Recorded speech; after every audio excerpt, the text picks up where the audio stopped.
subscribe India's 18 channel and click the bell icon to see latest news videos first.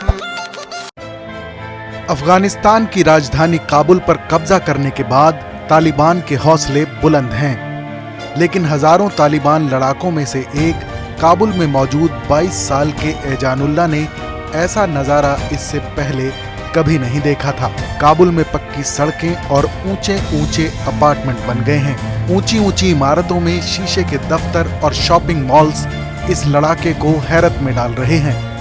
गृह मंत्रालय के अंदर मौजूद उम्दा फर्नीचर के बारे में उसने कहा कि वो ऐसा था जैसा उसने कभी सपने में भी नहीं सोचा था। एजानुल्लाह ने कहा कि वो अपने कमांडर से पूछेगा कि क्या उसे यहाँ रहने की इजाजत मिलेगी। अब वो यहाँ से वापस नहीं जाना चाहता। अफगानिस्तान की राजधानी काबुल और दूसरे शहर अब वैसे नहीं हैं जैसे 20 साल पहले के तालिबान शासन में हुआ करते थे। तालिबान के लड़ाके आमतौर पर ग्रामीण इलाकों से आते हैं, लेकिन अब अफगानिस्तान की एक पूरी पीढ़ी आधुनिकता और पश्चिमी विकास के रंग में रंगी हुई है।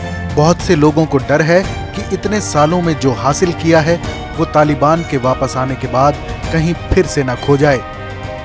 जब दो महिलाओं ने एजानुल्लाह को सड़क पर हेलो कहा तो उसे लगा कि कहीं वो सपना तो नहीं देख रहा है।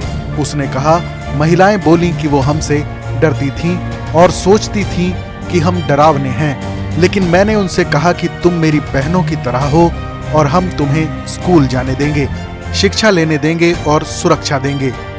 बस तुम अपने हिजाब का ध्यान रखो।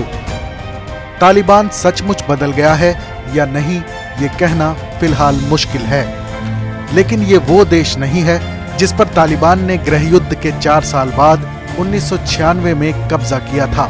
सोवियत सेना की वापसी और 1992 में कम्युनिस्ट समर्थक सरकार के जाने के बाद अफगानिस्तान को गृहयुद्ध झेलना पड़ा था, जिसके बाद साल 2001 तक तालिबान का शासन रहा था। उस जमाने में यहाँ के शहर खंडहर की शक्ल में हुआ करते थे, जिस पर स्थानीय तालिबान लड़ाके शासन करते थे।